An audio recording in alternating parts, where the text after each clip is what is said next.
Nejúspěšnější stáje minulého ročníku Evropského poháru tahačů Roudnická Bagira přes zimu určitě nezahálela a už v polovině února bude testovat ve francouzském Nogáru. Jak se připravuje nebo připravoval na novou sezónu třetí muž loňského ročníku Evropského poháru tahačů? Tak samozřejmě už vlastně na konci sezóny, jakmile jsme dojeli poslední závod, tak už vlastně přípravy začaly, že vlastně toho fitka je víc, vůbec squashe je víc, aby člověk nebyl pak po závodech utahaný, protože věřím, že když prostě dojedu poslední kolo a budu úplně v pohodě, takže to bude úplně něco jiného, než když prostě už se budu těšit, až bude poslední kolo, takže prostě ty přípravy na tuhle sezónu jsou daleko větší, daleko lepší. Teď prostě sice jsem byl trošku nastydlej, takže to nebylo až takový, ale vlastně už se pomalu zase vracím zpátky do těch kolejí, do té fakt tvrdé přípravy. Za volant usedneš kdy? My příští týden jedeme testovat do Francie, do Nogára, jedeme s oběma autama, s čím, že jedno je loňský tak, jak dojelo, a druhý auto je jakoby v nové konfiguraci, jsou tam nový uchycení náprav, vezem sebou jeden motor, který je vlastně připravený na letošní sezonu, takže bychom tam chtěli všechno vyzkoušet oproti vlastně starému autu, aby jsme věděli, jaký jsou změny, protože pokud je jiný počasí, tak prostě se jezdí úplně jiný časy.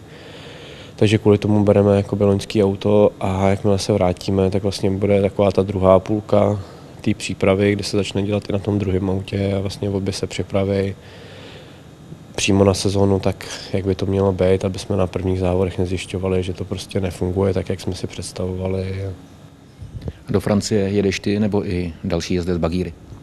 Sjedeme se tam oba, protože samozřejmě čím víc mně se to může zdát takovýhle, Markusovi se to může zdát o malinko jiný, když vlastně většinou se shodneme, ale prostě přece jenom bude to lepší, když to prostě bude od obou jezdců. A máme tam i nějakou schůzku právě s takovou skupinou, co jedou v Brazílii traky, takže ty se nám přijedou podívat, přijedou tam s jezdcema, takže možná by se mohli i svíst.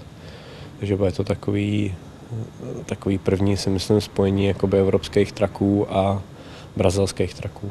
Na některém z domácích okruhů tě může vidět český Fanda kdy?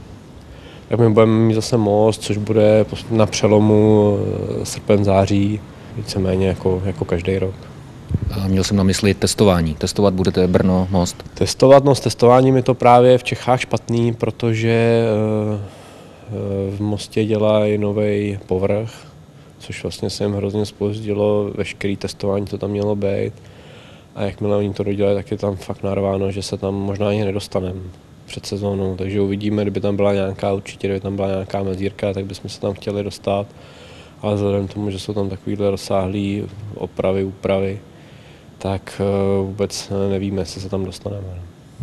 Já vím, že jsi absolvoval několik závodů, ne s tahačem, teď přes zimu, v zimní pauze, ale i s menšími vozítky. No, měli jsme vlastně, jak v Praze, tak v Brně jsme měli nějaké setkání mistrů, kde se tam setká spoustu závodníků a jsou takový vytrvalostní na motokárách, což vlastně poslední závod byl úplně asi nejlepší, kdy vlastně jsme bojovali vůbec o první místo a vlastně až 3 koly před cílem se rozhodlo, že prostě na to první nedošáhneme, že ten boj prostě se nevyved. Takže z toho bylo druhý, ale myslím si tak jako výborný. Potkal jsem se tam vlastně s naším kolegou, s Václavem Janíkem, s kterým prostě se potkáváme na kopcích.